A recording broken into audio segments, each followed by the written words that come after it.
Live from New Delhi, you're watching DD India News, India's voice to the world. I'm Ramesh Ramachandran. Coming up in the next hour,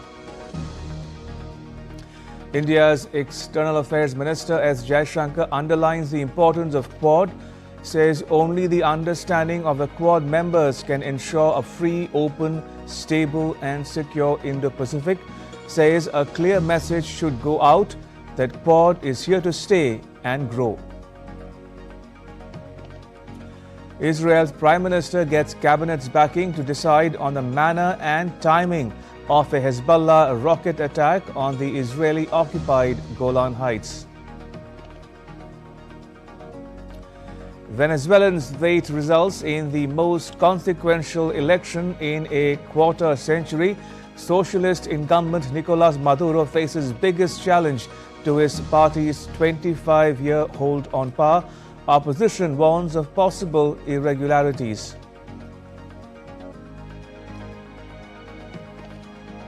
And after Manu Bhakar's bronze, India pins its medal hopes on Arjun Babuta and Ramita Jindal in the 10-meter air rifle finals at Paris Olympics.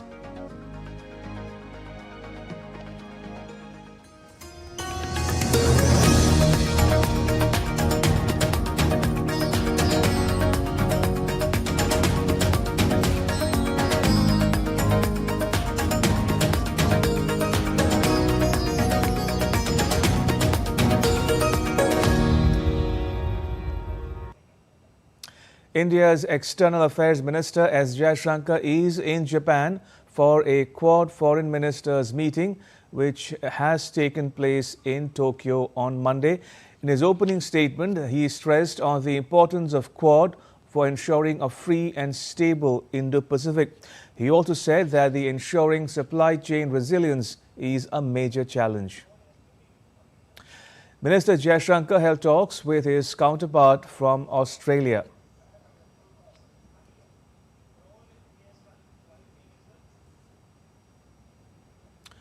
On Sunday, Minister Jaishankar met U.S. Secretary of State Antony Blinken.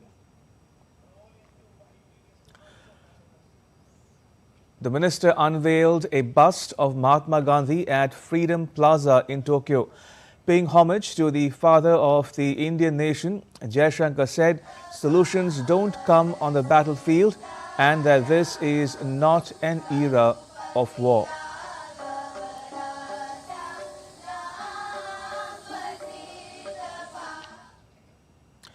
In his intervention, Minister Jaishankar underlined the importance of Quad. In his opening statement, Minister Jaishankar said only the understanding of the Quad members can ensure a free, open, stable and secure Indo-Pacific. Dear colleagues, it's very good to meet again here in Tokyo. Our last Quad foreign ministers meeting was 10 months ago in New York. In that period, we have met each other bilaterally or on the sidelines of other events. Our systems, however, led by our Sherpas, have been continuously interacting.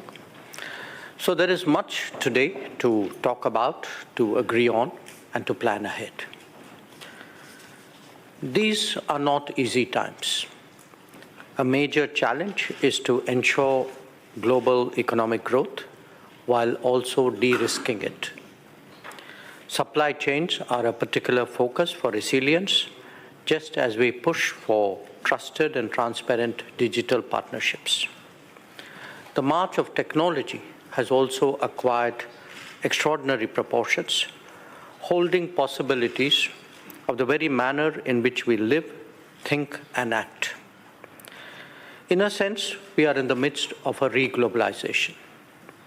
At the same time, it is only our collective endeavors that can proof the international system against disruptions, man-made or natural.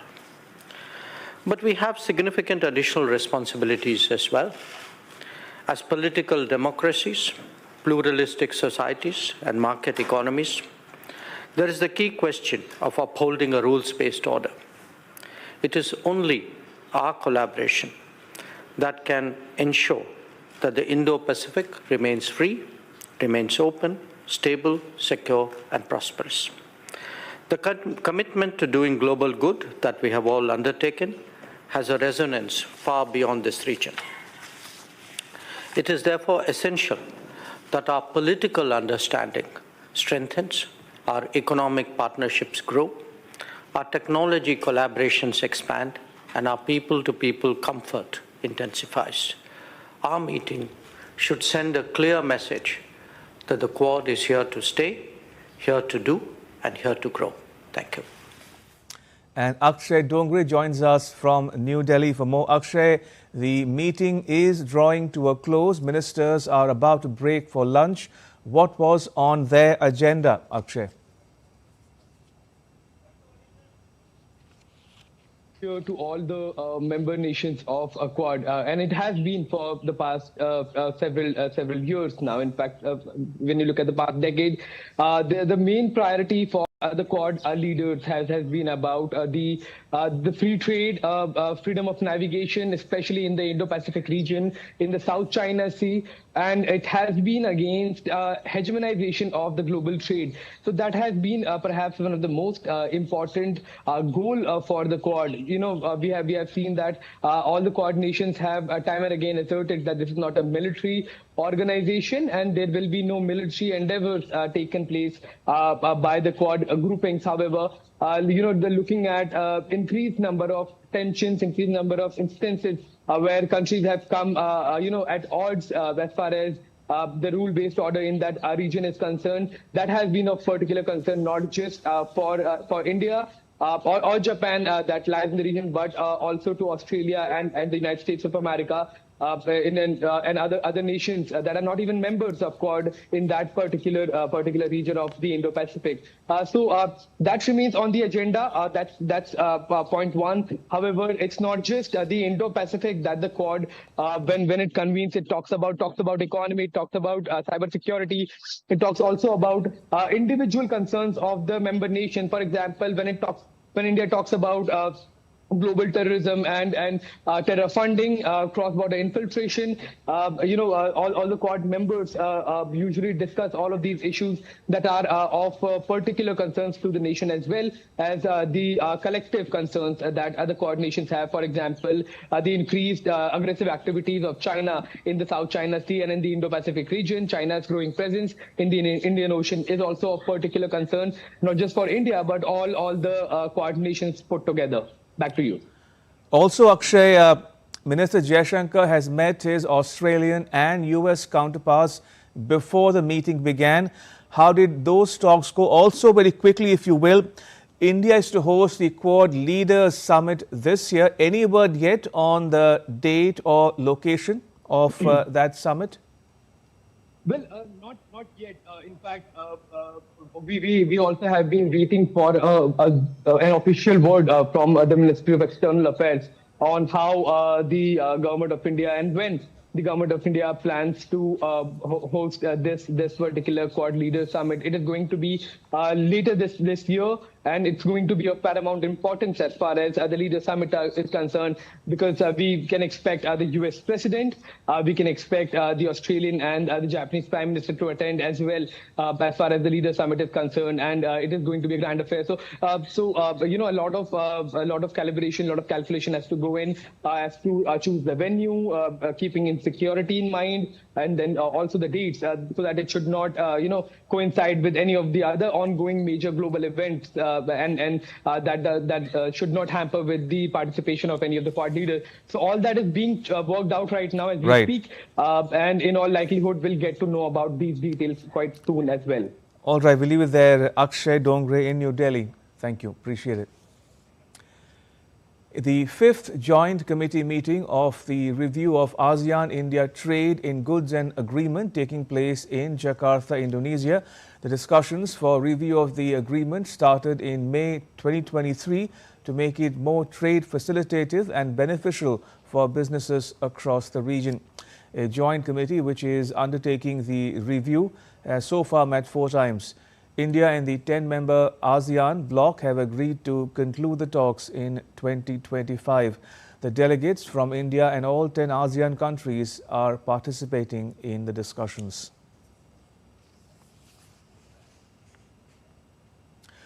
On Monday, India's Parliament will continue a discussion on the national budget and a separate budget for Jammu and Kashmir.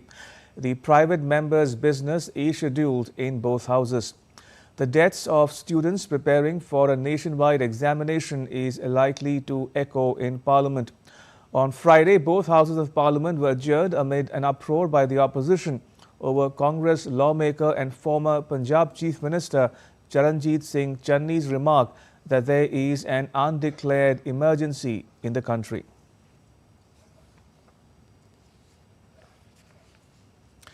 The Municipal Corporation of Delhi has sealed the basement of 13 private institutes that teach students to prepare for a nationwide examination for recruitment to the country's civil service. Now, this after 3 students died after the basements were flooded on Saturday evening local time. The corporation's crackdown on properties violating building bylaws followed protests in India's capital at the deaths. Students continued their protest on Monday, demanding justice and appropriate action from the government, including steps to prevent waterlogging in the area. They also sought punishment for the private institutes and their landowners who are running libraries and holding classes in a basement. A petition has been filed in the Delhi High Court in this regard. The plea seeks a directive for the Municipal Corporation of Delhi to implement immediate measures to prevent similar incidents in future. The court's intervention aims to address and mitigate issues related to waterlogging and safety.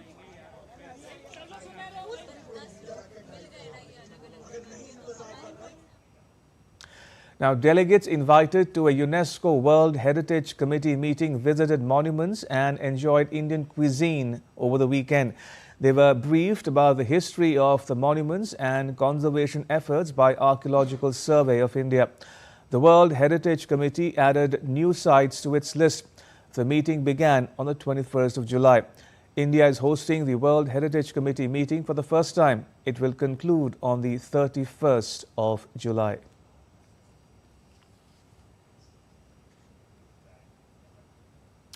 And now take a look at what else is making news in India. Jammu and Kashmir has been experiencing a heat wave. The Kashmir Valley hit its highest July temperature in 25 years on Sunday. Srinagar experienced a maximum temperature of 36.2 degrees Celsius. It was the warmest day in July since 9th of July 1999, when the temperature reached 37 degrees Celsius. The hottest ever July day in Srinagar was reported on 10th July 1946, when the mercury touched 38.3 degrees Celsius. India's top court will hold a Lok Adalat from 29th of July to 3rd of August. Lok Adalat means People's Court in Hindi. It's meant for out-of-court settlement of disputes. Now, this is the Supreme Court's 75th year of facilitating an amicable settlement of pending cases.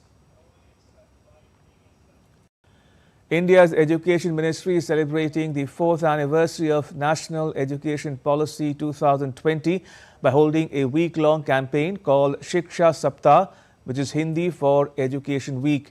It aims to promote collaboration and impactful educational reforms introduced by the National Education Policy among students, educators, and other stakeholders. Devotees thronged temples dedicated to Hindu god Shiva on the occasion of the second Monday of Sawan or monsoon. Monday is dedicated to Lord Shiva. It's particularly auspicious when it falls during monsoon.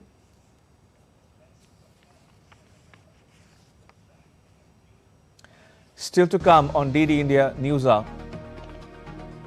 Turkey's President Recep Tayyip Erdogan says his country might enter Israel to help the Palestinians.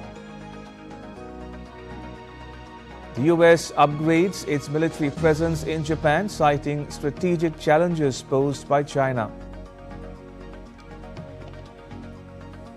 And Ukraine drone attack damages power plant in Russia's southwestern region of Oryol.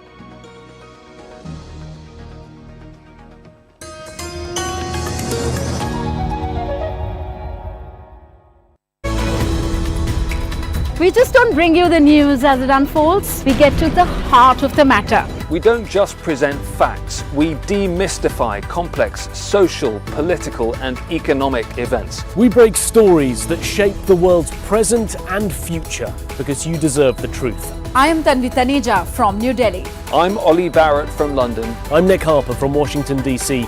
Join us on DD India Global Monday to Friday at these times.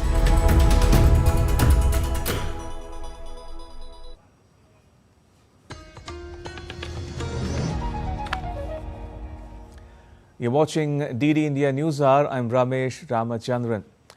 To West Asia now, Israel's Security Cabinet on Sunday authorized Prime Minister Benjamin Netanyahu's government to decide when and how Israel responds to the deadly attack on the Israeli-occupied Golan Heights. After the meeting of Israel's Security Cabinet ended, Netanyahu's office said the cabinet authorized the Prime Minister and the Defense Minister to decide on the manner and timing of the response. Israel said that Hezbollah will pay the price after a rocket attack at Golan Heights killed 12 children, for which Tel Aviv blamed the terror group. Israel's Defense Minister Yoav Gallant pledged a heavy response during a visit to the town of Mazyal Shams near the Syrian and Lebanese borders. Meanwhile, Hezbollah denied responsibility for the attack on Mazyal Shams on Saturday, the deadliest in Israel or Israeli-occupied territory since Hamas's 7th October assault sparked the conflict in Gaza. Hezbollah was on high alert and had cleared some key sites in both Lebanon's south and the eastern Bekaa Valley in case of an Israeli attack. Meanwhile, several flights either arriving or departing Beirut Rafiq al-Hariri International Airport on Sunday were either delayed or cancelled. Lebanon's Foreign Ministry, the Emir Airlines, cancelled all flights to and from Beirut International Airport on Sunday, citing an insurance issue. Turkey's President Recep Tayyip Erdogan indicated on Sunday the possibility of Turkey intervening in Israel akin to its previous actions in Libya and Nagorno-Karabakh. Erdogan, who has been a fierce critic of Israel's offensive in Gaza, started discussing about it during a speech praising his country's defense industry. However, he did not provide specific details about the nature of intervention. Erdogan's comments come after he previously called on the Islamic world to take action against Israel. In 2020, Turkey sent military personnel to Libya in support of the United Nations recognized Government of National Accord of Libya. Turkey has denied any direct role in Azerbaijan's military operations in Nagorno-Karabakh, but said last year it was using all means, including military training and modernization, to support its close ally.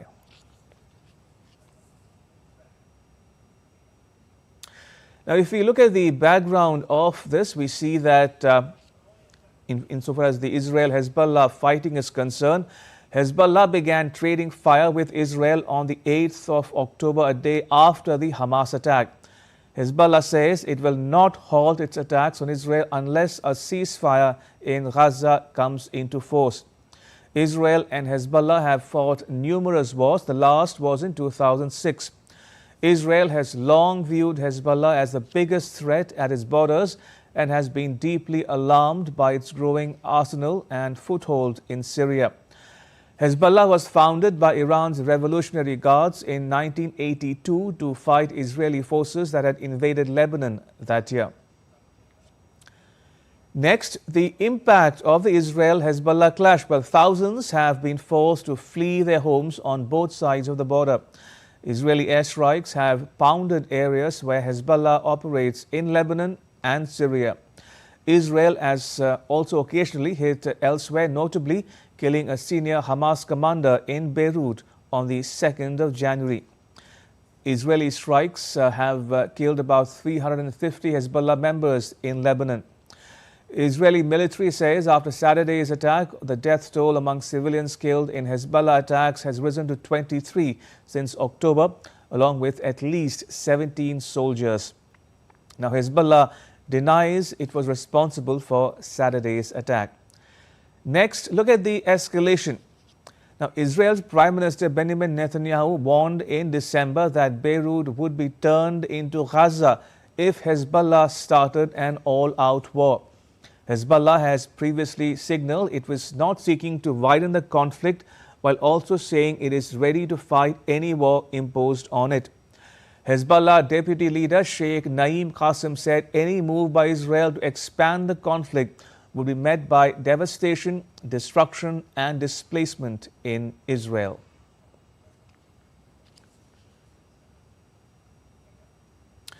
The US, which deems Hezbollah as a terrorist group, has been at the heart of diplomatic efforts to ease the conflict.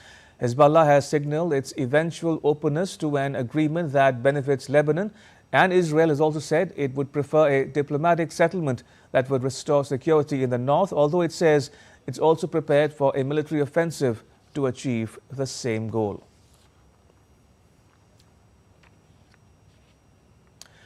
Right, moving on, millions of Venezuelans turned out to vote in the presidential election, with socialist incumbent Nicolas Maduro facing the biggest challenge yet to his party's 25-year hold on power.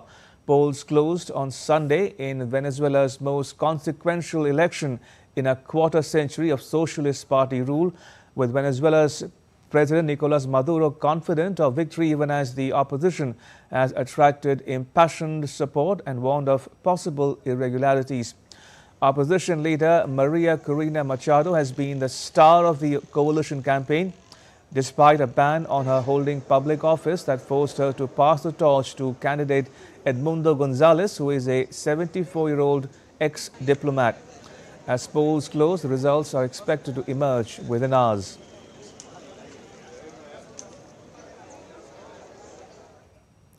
Now, polls may have ended in Venezuela, but the situation seemed highly charged among voters.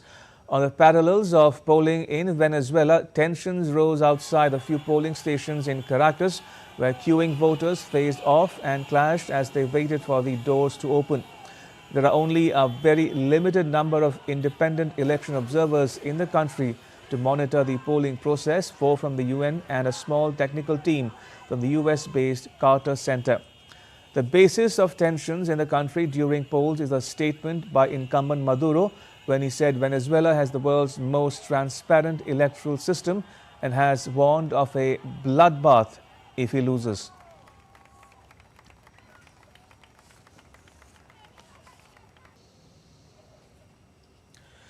In other news, the US has upgraded its military presence in Japan, citing the greatest strategic challenge posed by China.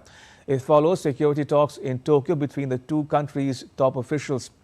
Jagrati Dave has more. The so-called 2+2 security talks between US Secretary of State Antony Blinken, US Defense Secretary Lloyd Austin and their Japanese counterparts culminated in what Secretary Austin called the most significant change to the US forces Japan since its creation, and one of the strongest improvements in our military ties with Japan in 70 years. In a press conference following the talks, he said the United States will upgrade the US forces Japan to a joint force headquarters with expanded missions and operational responsibilities. The United States will upgrade the U.S. forces Japan to a joint force headquarters with expanded missions and operational responsibilities. Now, this will be the most significant change to U.S. forces Japan since its creation, and one of the strongest improvements in our military ties with Japan in 70 years. There are already more than 50,000 US troops stationed in Japan, but this new command will be run by a 3-star US general. The two sides also discussed the co-production of missiles, and they addressed the challenges posed by China. US Secretary of State Antony Blinken said both sides strongly oppose China's efforts to unilaterally change the status quo by force in the East China Sea and the South China Sea around Taiwan. They also agreed on the importance of upholding peace and stability across the Taiwan Strait. Now, China claims Taiwan as part of its own territory and has also claimed maritime sovereignty in large parts of the South China Sea. This is the source of disputes with Indo-Pacific nations, including the Philippines and Vietnam, who have made counterclaims to the waters and its numerous islands. Jagrati Dave in Washington reporting for DD India. In other latest on the Ukraine-Russia conflict, Ukrainian drone attack damaged a power plant in the southwestern Russian region of Oryol. Kiev launched more than 24 drones on the Russian region of Kursk in several waves of attacks that started Saturday night and damaged an oil depot. Firefighters were still trying to put out an oil depot fire in the region sparked by Ukraine's drone attack. Russia's defense ministry has destroyed at least 13 drones launched by Ukraine. Grenada's Prime Minister Dixon Mitchell on Sunday took over as the new rotating chairperson of Caribbean Community. The Prime Minister pledged to work for climate justice, reduce gun violence and advance digital technology. Mitchell also claimed to champion advancing the free movement of people across the bloc, which formally added the Dutch Caribbean island of Curaçao to its ranks. In other news, a ban on most abortions after about 6 weeks of pregnancy will come into effect from Monday in the U.S. state of Iowa. The Iowa Supreme Court reiterated in June that there is no constitutional right to an abortion in the state and ordered a hold on the law to be lifted. The district court judge's orders last week set 29th of July as a first day of enforcement. Previously, abortion was legal up to 20 weeks of pregnancy in Iowa. Last July, the state's Republican-controlled legislature passed a new ban on the procedure after 6 weeks of pregnancy, which is often before women know they are pregnant.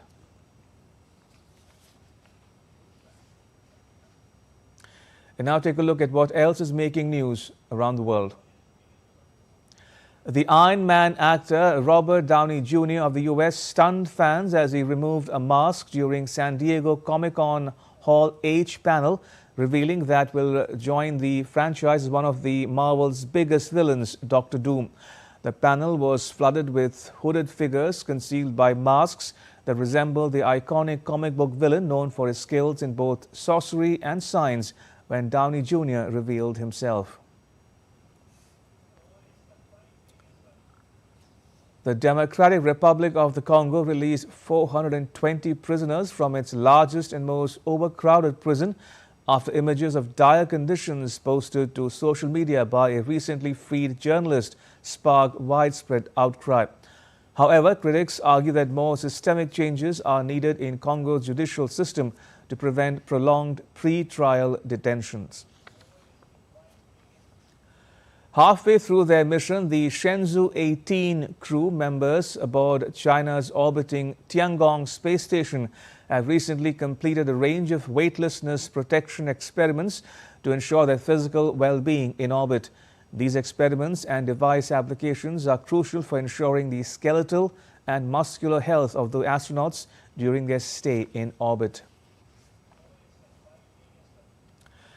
A glacial flood in southern Iceland inundated a ring road, causing a section at one end of the nearby bridge to give way and tear apart. Aerial footage from the country's Coast Guard and public broadcaster showed a vast flat area of uninhabited land covered by muddy water, while another video showed a torrent rushing under the bridge on the highway.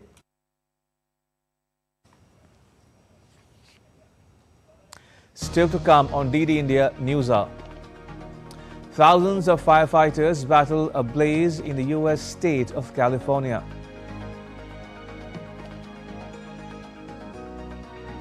A cafe in Germany's capital Berlin does its bit to prevent excess waste. And 29th July is International Tiger Day. We take a look at the majestic creature and its habitat.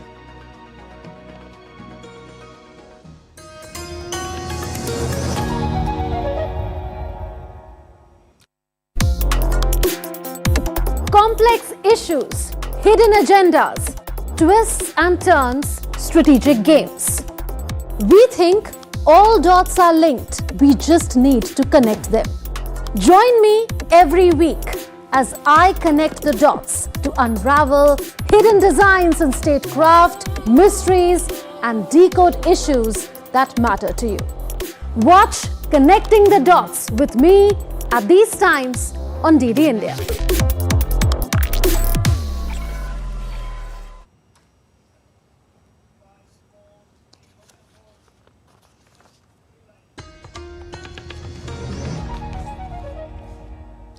You're watching DD India News Hour. I'm Ramesh Ramachandran. A quick recap of the headlines. India's External Affairs Minister S. Jaishankar underlines the importance of Quad, says only the understanding of the Quad members can ensure a free, open, stable and secure Indo-Pacific. Says a clear message should go out that Quad is here to stay and grow. Israel's Prime Minister gets Cabinet's backing to decide on the manner and timing of a response to a Hezbollah rocket attack on the Israeli-occupied Golan Heights. Venezuelans await results in the most consequential election in a quarter century. Socialist incumbent Nicolas Maduro faces biggest challenge yet to his party's 25-year hold on power. Opposition warns of possible irregularities. And after Manu Bhakar's bronze, India pins its medal hopes on Arjun Babuta and Ramitha Jindal in the 10-meter air rifle finals at Paris Olympics. With just 100 days left for elections in the US, both contenders for the presidential post are working hard to consolidate voters and accumulate resources for their campaigns. As the mood of the nation is taking swing, a neck-to-neck contest is expected in US presidential election. This week will see more intensified campaign in US race for president. The former US President Donald Trump has vowed that he will do more outside rallies across the nation and will not be intimidated by the gunshots. The Democrat presidential nominee Kamala Harris, on the other hand, managed $200 million for intensifying her campaign. The U.S. Vice President Harris also signed 170,000 new volunteers at the end of the week to spread and campaign for her across the states. Some polls in the U.S. show a sharp rise in Democrat support in comparison to what was earlier during Biden's candidacy, giving a red herring for the Republican candidate and former President Donald Trump. To face the new situation, Trump is expected to further deepen his campaign and consolidate his core vote bank since Monday.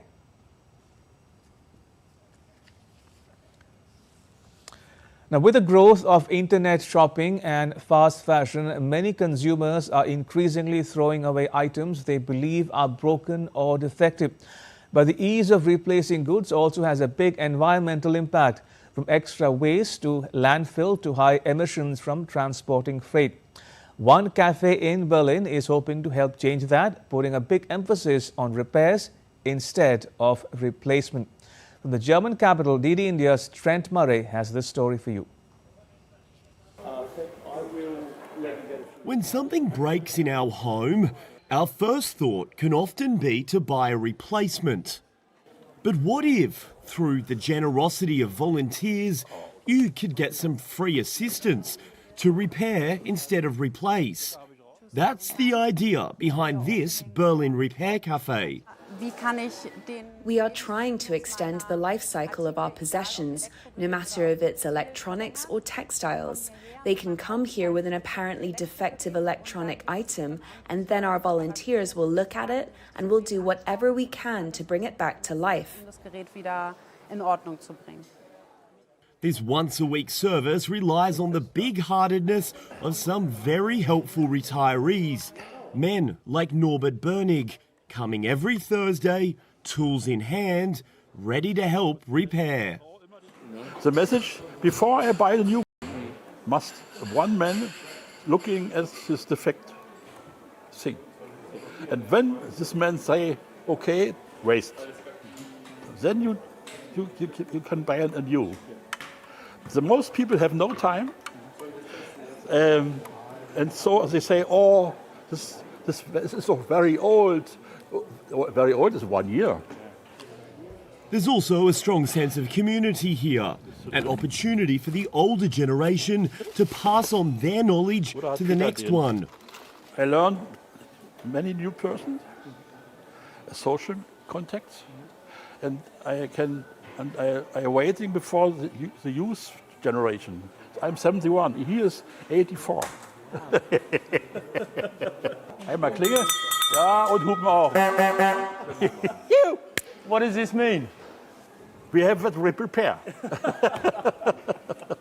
Well, aside from the repair cafe upstairs, we also have the main shop floor down here, selling everything and anything you can imagine for the home. All of these items are very well priced, pre-loved and pre-owned, and ready to be given a new lease of life. The intent here is for the store to have the look and feel of a regular high-end shopping mall, dispelling customer apprehensions about buying so-called second-hand. Instead, marketing the uniqueness of pre-loved goods while at the same time reducing waste. And whether it's the flair for repair or finding a new home for pre-owned goods, this mall hopes to help change consumer behaviour, encouraging them to reflect and rethink the many benefits of not always buying brand new. Trent Murray for DD India, Berlin. Around the world.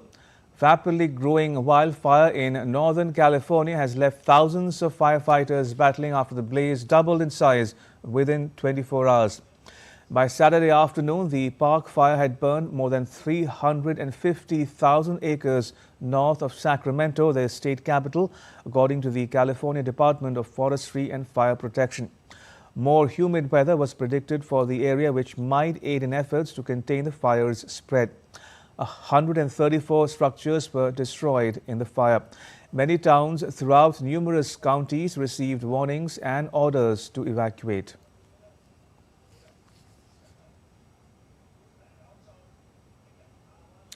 The rigid blaze of wildfires leaves behind ashes in Canada. More than thousands of residents were forced to evacuate as the blaze engulfed the region.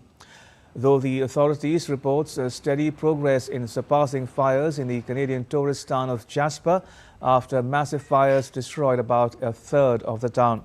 Officials said that the fire in Jasper National Park was the largest wildfire that battered the region in more than 100 years.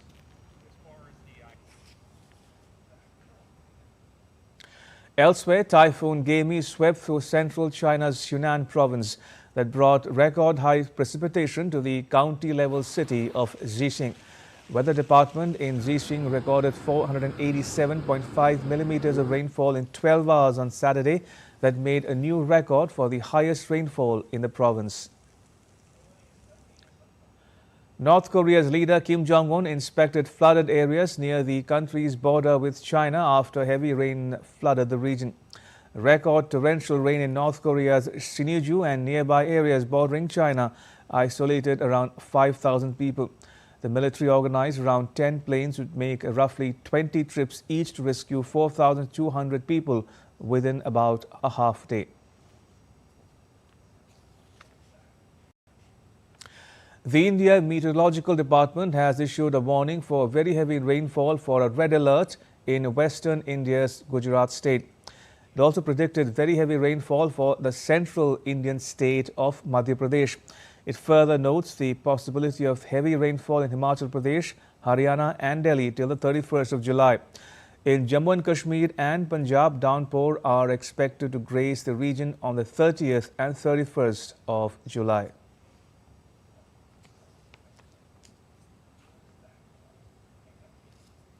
And joining me is Aditya Shrivastava from Bhopal, the capital of Madhya Pradesh. Aditya, how's the situation now and in Bhopal as well in the state as well?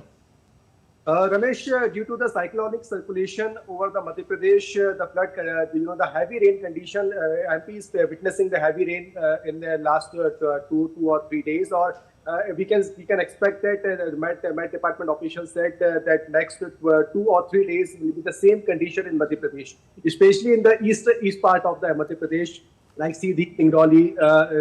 These places are facing heavy rain situation. But today or day after tomorrow, we can expect that in the central Madhya Pradesh and the Malwa region of the Madhya Pradesh, especially in the Bhopal, Vidisha, Sior, Raisen, Indore, Jhabua, Alirajpur, these places are facing a heavy rain situation in Madhya Pradesh. There are a few places of Malwa and Nimar where the flood condition has also happened.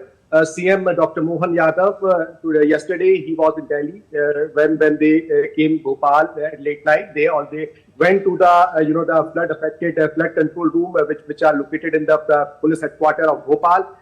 He took a high level meeting with the high level officers of Madhya Pradesh. He gave instructions to the officers to take care of the people who are affected from the flood, for food facility, for medical facilities. So we can say the government of Madhya Pradesh is also active due to this flood. Right, we'll leave it there. Aditya Srivastav in Bhopal, thank you. Appreciate it. In news just coming in from the Quad meeting in Japan, U.S. Secretary of State Antony Blinken has said that conflicts should end everywhere, but stressed the immense importance of the Indo-Pacific region. Take a look. Gaza, Ukraine, South Sudan, they get a lot of attention, understandably. They get attention from us, they get attention in the media, but even as we're doing what we need to do, what we must to try to bring these conflicts to an end and to try to protect people, we have not lost sight. Indeed, we're resolutely focused on this region that we share. For her part, Australia's Foreign Minister Penny Wong underlined the importance of the Quad for a free and stable Indo-Pacific region. Thank you for hosting us today, and greetings to our friends from India. And our region and our world are being reshaped. We all understand we face the most confronting Australia, India, Japan and the United States. We are a more effective partner for the region. Now, today we join the global community in celebrating International Tiger Day, rooted in the historic agreement signed at the St. Petersburg Tiger Summit in 2010. DD India correspondent Tapas Bhattacharya gives us this remarkable journey of tiger conservation with a special focus on India's pioneering Project Tiger.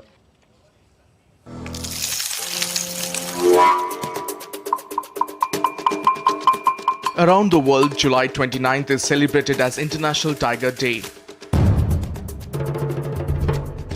A day dedicated to raising awareness about tiger conservation and the protection of their natural habitats. This day serves as a reminder of the various agreements signed by various countries at the St. Petersburg Tiger Summit in Russia in 2010, aiming to highlight the critical decline in the global tiger population. By the 1970s, centuries of hunting and habitat destruction had reduced the number of wild tigers. In response, the Indian government declared tiger as India's national animal in 1973, banning hunting, and launched a pioneering conservation initiative known as Project Tiger. This program focuses on conserving tigers in specially designated reserves, which represent various biogeographical regions across the country, striving to maintain viable tiger population in their natural environment. Today, India is home to more than 70% of the world's tiger population among the 13 tiger range countries, thanks to the long-standing efforts of the Project Tiger. This initiative has successfully allocated 2.3% of the country's geographical area to 54 tiger reserves. There are currently 3,682 on an average of tigers in India, an increase from 2,967 in 2018, reflecting an annual remarkable growth of 6.1%. Under the stewardship of Project Tiger, the initial 9 tiger reserves have now expanded to 54, supporting more than 70% of the global tiger population. The success of Project Tiger underscores the importance of continued efforts in conservation and the protection of natural habitats. The remarkable increase in India's tiger population stands as a beacon of hope and a testament to the tireless work of conservationists worldwide. With camera person Sandeep, this is Tapas Bhattacharya for DD India from Delhi. And still to come on DD India News Hour. Asian shares rebound on Monday ahead of a week packed with earnings.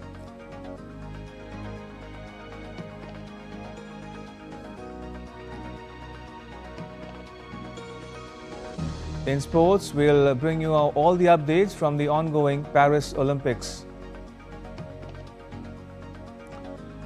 And the city centre of Rotterdam was the scene of a tropical and musical dance spectacle, the Summer Carnival.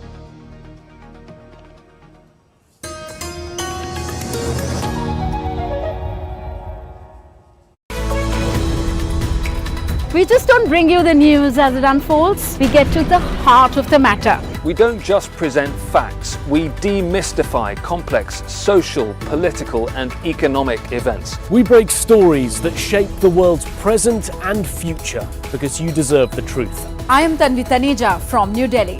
I'm Ollie Barrett from London. I'm Nick Harper from Washington, DC. Join us on DD India Global Monday to Friday at these times.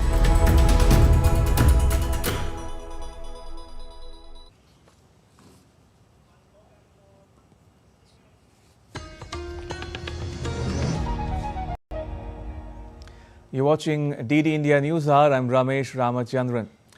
On to business news now. Asian shares rebound on Monday ahead of a week packed with earnings and a trio of central bank meetings, which the experts predict could see the United States and the UK open the door to easing, while Japan might lift borrowing costs in a step toward normality. Yen value rises as West Asia tension exposes fragile sentiment. Bank of Japan implied a 70% chance to hike rates by 10 basis points, whereas the oil prices inched up on fears of a widening conflict in West Asia.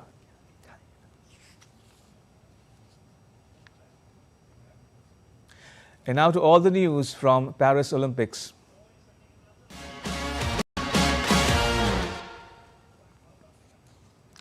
The Indian contingent, after securing their first medal at the ongoing Paris Olympics on Sunday, will look to add more medals as India will play 2 medal events on day 3 in shooting. DD India's Narayan Singh gets you more. First medal at the 2024 Paris Olympics. On Sunday, the Indian contingent aims to build this success and boost their medal tally on Monday also, striving for the double digits of medals. India will play 2 medal events on day 3 in shooting, as Ramita Jindal will play in women's 10-meter air rifle finals event, and it will be 1 p.m. IST, while Arjun Singh Babuta will play in men's 10-meter air rifle finals event around 3:30 p.m. IST. India can also play another medal match if the men's archery team can win their quarter-final match at Invalides. Apart from this, India will have more shooting action on day 3 when Prithviraj will represent India in the men's trap event, while the Indian teams consisting of Manu Bhaker and Saurabh Singh in one team, and in another team, the shooters Rhythm and Arjun Singh Chima will play in 10-meter pistol team qualification event. Indian men's hockey team will also look to continue their winning streak when they will face Argentina in their group match. It will take place around 4:15 p.m. It will be the IST timing. And if you talk about badminton, the Indian contingent will also continue in their 2024 journey when Lakshya Sen, after winning his first match in men's singles, and the star duo of Satwik Sairaj and Chirag Shetty, after winning their doubles match, will look to continue their winning journey in the second match also. And that will also take place, we can say that around the evening timing of 5:30 p.m. And if we talk about women's doubles pair, that is of Ashwini Ponappa and Tanisha Castro, who lost their first match, will be also in action, looking to get back to the winning ways and keep their medal hope alive in this mega event. And Narayan Singh joins us from Paris. Narayan, India has got its first medal at Paris. India has more shooting events lined up for Monday as well, where we'll see Manu Bhaker again in action. How do you see her performance?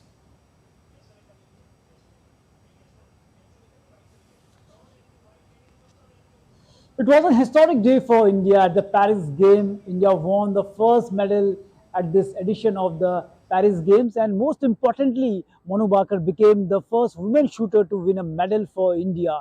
So we can say that this medal has ignited a hope for Indian camp. And apart from that, we can say that what a flamboyant performance she gave earlier in the qualification round. We saw that she was confident, and apart from that, she was looking cool and composed, and she took that form in the finals also. So we can say that a new ray of hope is there for the Indian camp, the medal of the Manu Bhaker. But most importantly, we can say that 3 years ago in the Tokyo Games, when India returned empty-handed, it was a setback for the Indian team. But Manu Bhaker, during that time, we can say that recollected her, and she also became, we can say that hope for India. And all in all, we can say that the kind of performance she delivered here at the Paris Games, it will help the other shooters also when they will play their respective matches to give their best. And most importantly, the thing is that when we talked to Manu Bhaker, she said that she was very, very cool and composed, and now she is more mature. And when she was playing at the Tokyo Games, she was very young, and there was lack of experience. Now with the time, she learned a lot, and it was visible in the final match. At one point of time, we were hoping that she will win silver or gold, but she missed that thing by a whisker, by 0.1 margin. So we can say that she missed that opportunity. But all in all, a medal is there for India, and we are hoping that she will continue that trend, because she will also play. She has more events also, and in those events also she will win medal for the India. Right, Narayan, thank you. That was Narayan Singh in Paris. Now, Indian star badminton duo Satvik and Chirag will not be in action on Monday. Their upcoming badminton men's doubles group stage match against Germany has been cancelled because of an injury to the German player Lamsfuss. The German team has now withdrawn from the Paris Olympics.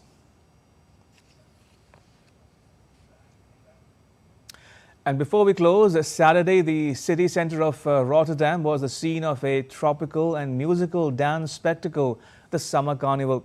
The event is celebrating its 40th anniversary this year. More than 3,000 dancers and 42 carnival groups passed through the city. This cultural diversity has led to the Summer Carnival being recognized by the UNESCO as an intangible heritage in 2023.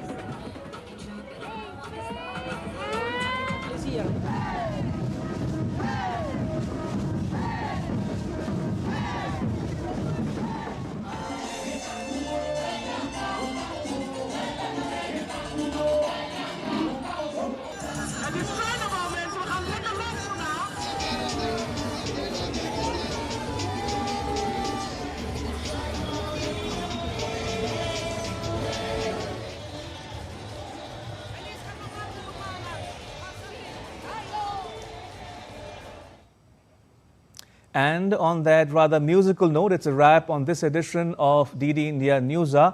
You can get all the latest news and updates on the DD India mobile app. It's available on Android and iOS platforms. You can scan the QR code to download it.